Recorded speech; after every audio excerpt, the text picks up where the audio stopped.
Hello there. Hello there. Welcome to What If Qui-Gon Didn't Die? My name's Jamie. And my name's Shaun. And this is our Wednesday bonus episode. Bonus. Went a bit over the clip there, didn't it? I could hear it. Yeah. Well, sorry for your ears. R.I.P. Sorry for your loss. Yeah. So this week's bonus episode, we're actually going to be talking a little bit more about the Acolyte. Yeah, we just watched the revised trailer almost, didn't we? The official one that's on Disney Plus at the moment. Yeah. It's the one, if you went to watch Phantom Menace in the cinema on May the 4th be with you, sir. And also with you. And also with you. It was at the end of the credits there. Oh, no. And they even said, which was quite good, because it even said before the film, stay to the end, because we have a sneak peek at the Acolyte. Yeah. Really well done. Really good. Glad I saw it. So this is what I essentially saw in the cinema. What I'm going to do first is I'll just read off a little intro.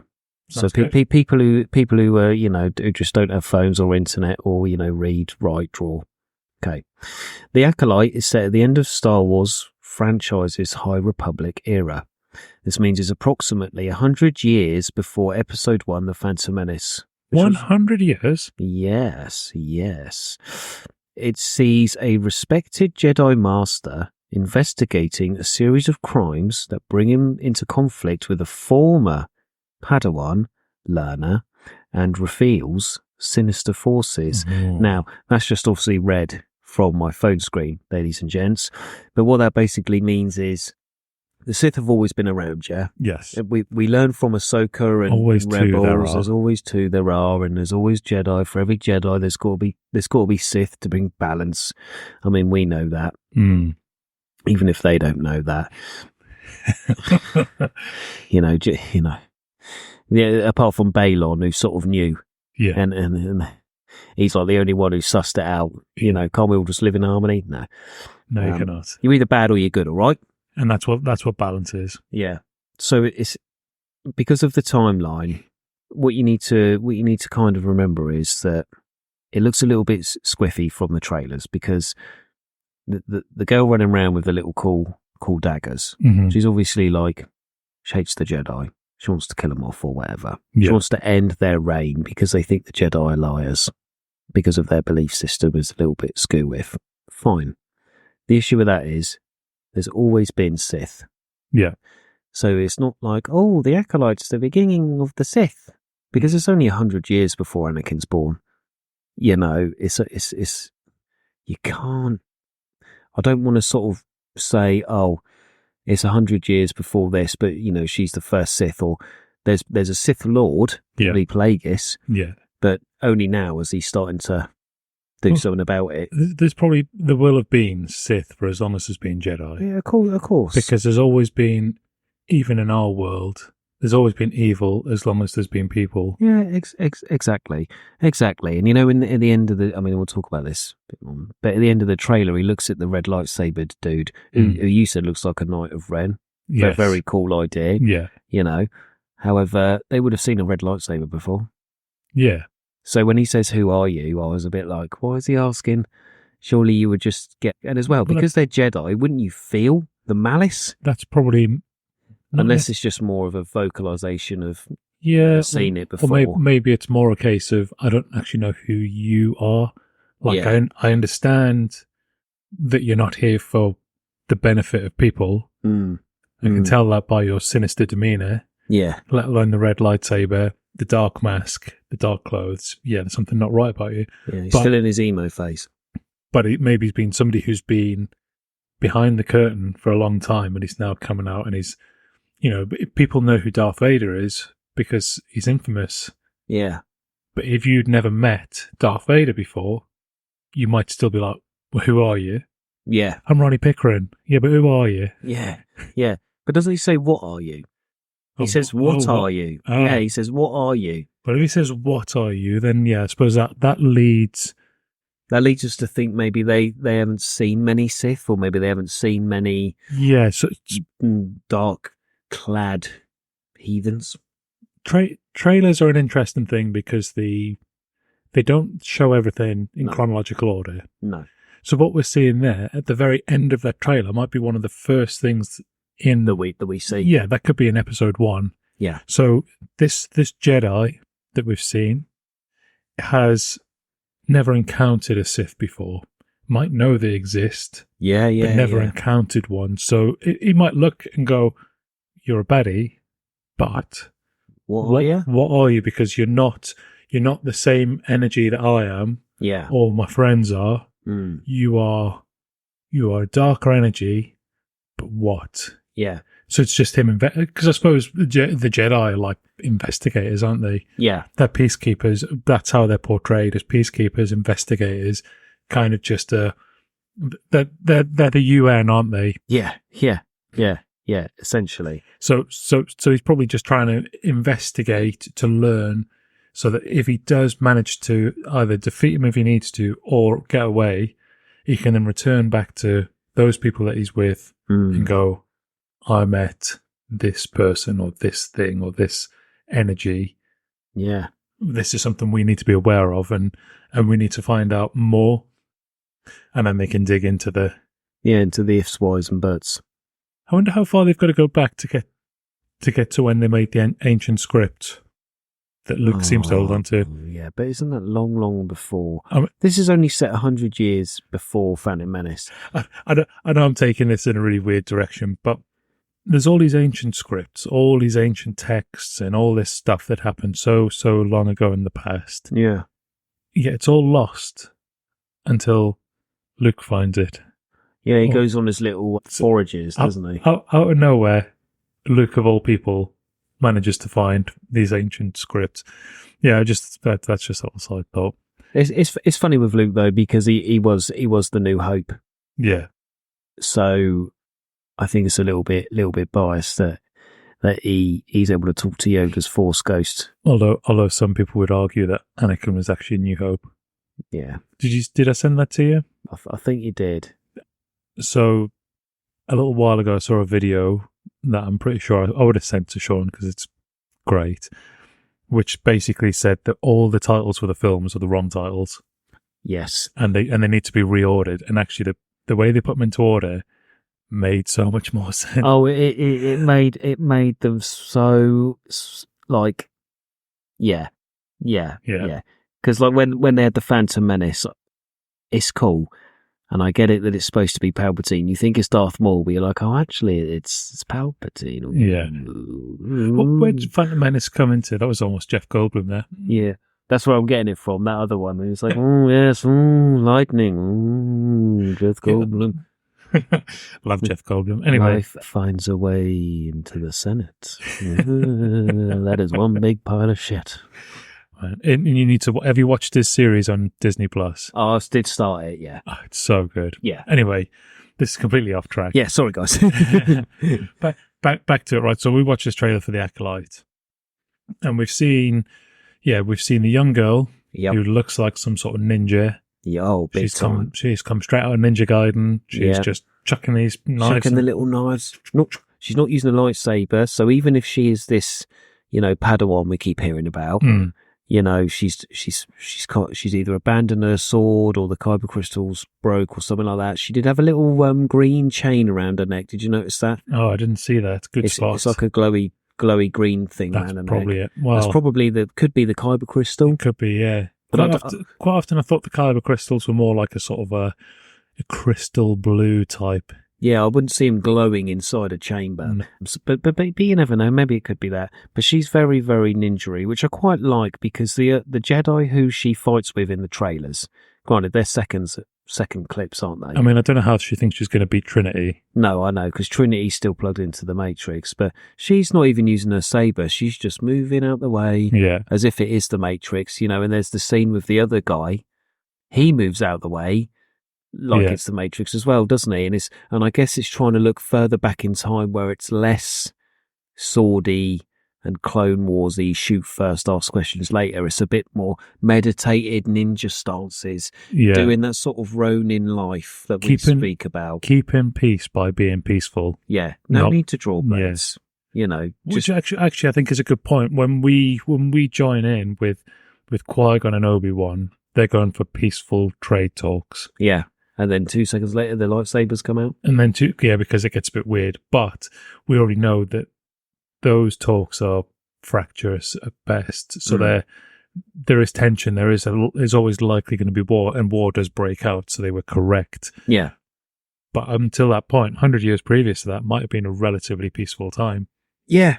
And So the Jedi would have only been like, the swords would have only come out dire circumstances. Yeah. You know, there weren't really Sith running around everywhere, so maybe it would have been more animal attacks or, you know, groups of pirates, maybe like the Pike Syndicate or stuff like that, if they were around then. So seeing these Jedi evade like ninjas, quite cool. And it's almost, because obviously we talk about Ronin and the Star Wars being close to samurai, and this is actually quite nice because even though obviously it's more ninja than samurai, you see it is a different thing, but it still calls back to that sort of us Westerners go, oh, Chinese and Japanese fighting. Yeah, it's ancient fighting styles. Yeah, yeah, because it is in a galaxy far, far away. Yeah, and it's almost like they meditate like monks. Yeah. They have cloaks like samurai. They move like ninjas. It's that sort of martial art film. It's very, I suppose it is very Southeast Asian, isn't it? Yeah, that very big vibe there. But it's nice to see the Jedi be more like that than our sort of typical Qui-Gons, Luke Skywalkers. You know, he when he's in Jabba's palace, he pretends to be all-knowing. But at the end of the day, he still gets his sword out and boots that guy off the boat, and then it's all like, why did you walk into Jabba's palace without your sword out already if you're just going to do it? But these guys, I get the feeling from this trailer, are what Luke aspires to be. Even though he doesn't know if they exist. Even though he doesn't know, because obviously Yoda's gone and stuff like that. I suppose perhaps they embody the Jedi way more. Yeah. We only see the Jedi, certainly the Jedi counselors, at war. Yeah, during the actual Clone Wars. Yeah, not in their general day-to-day life where they are meditating monks. Yeah. That occasionally go out and just go and say, we are powerful here. Please be peaceful, otherwise we will be forced to do stuff. Be ninjas. But then in the fighting pits on, is it Geonosis? I think so, yeah. When they're fighting the Australian critters. Oh, yeah. Like, they're just guns blazing there, aren't they? Yeah. And I think this is going to be a nice change to how we see the Jedi. Seeing them be a little, like, obviously Trinity gets her lightsaber out and cuts up the little blades, but that's cool because they're flying at the speed of light? No, they're going to be going quick, that's for sure. And she's still able to draw her sword, get her lightsaber crystal to ignite, and as the blade comes out, then slice 3 of them. That's a defensive move, I suppose. So I think it'd be quite nice in a way to have a series which is not all about the action. Yeah, agreed. It looks like there's going to be plenty of action in this. But I think don't get us wrong, because there's that scene where they all sort of draw their swords and they're all in a line. Yeah. Oh, yeah, for sure. There's going to be plenty of fighting in this because I think that's kind of Jedi getting hunted. They're going to defend themselves, aren't they? That's kind of what people want to see, isn't it? They want to see the action. They want to see the flips and the mind control and all the force powers and the lightsabers clashing. That's cool.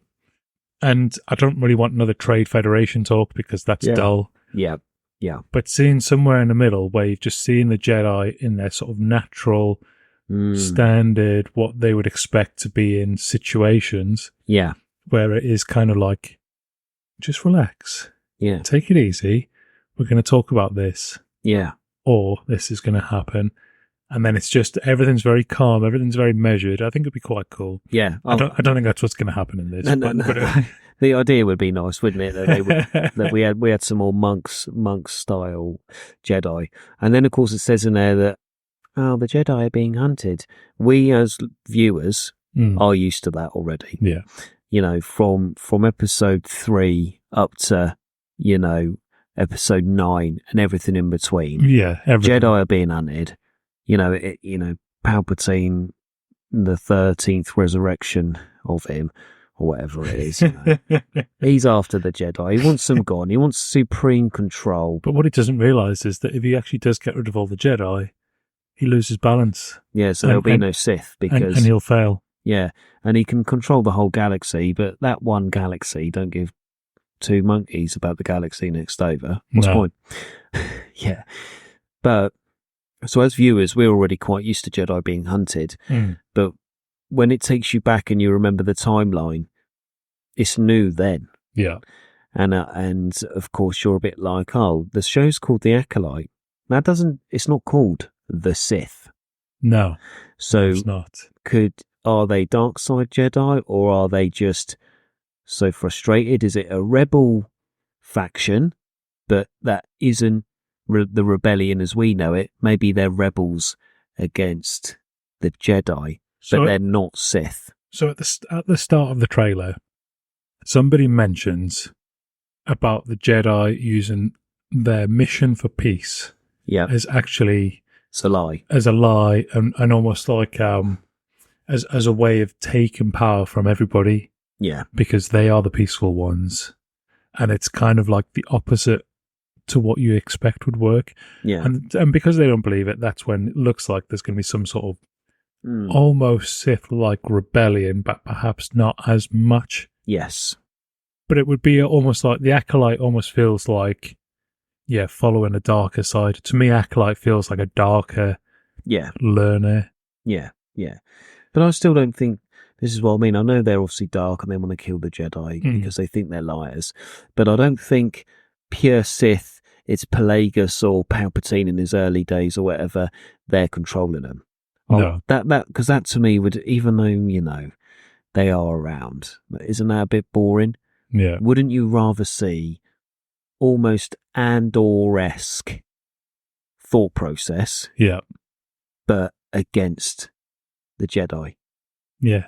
So that beginning scene in Andor when he kills the troopers, the guards, and he's very dark, and then it becomes very dark and very realistic. Instead of just the Sith, like if the Acolyte was this realistic representation of a lack of faith in the Jedi. That's what I mean. There's no red lightsabers everywhere. I know we see one at the end, but maybe this normal person trying to figure it out then becomes that. That actually would be quite a good journey to watch. Or maybe that Sith-like character is what triggers somebody rebelling because they've gone, oh, you're following the wrong thing here, and they've gone, oh, okay. That's interesting. Yeah. What I did like was there was a lot of... It was quite ambiguous as to whether everybody was good or bad or somewhere in the middle. Yeah. You know they're Jedi. Yes. But you don't know how ingrained in pure Jedi life they are, or if they're almost like a breakaway group. Yeah. Because they're wearing yellow robes. Yes. Instead of like the cream or the white. Cream and brown. The typical Qui-Gon or Obi-Wan garb. Yeah. They've got their own raiments on, which are yellow, so slightly different, but they still wield the green and blue lightsabers. Yeah. So I'm sort of almost confused as to whether they are entirely Jedi or if they're all a bit breakaway. Yeah, maybe they've got their own little sects. I would say cult, maybe. Their own little division. A little division I think is quite a good way to say. Yes, because they are uniform in how they look, aren't they? It's not like Qui-Gon and Obi-Wan. They look, you can tell they're Jedi, but they're both wearing kind of different clothes. Yeah, you're exactly right there. That is actually a good point.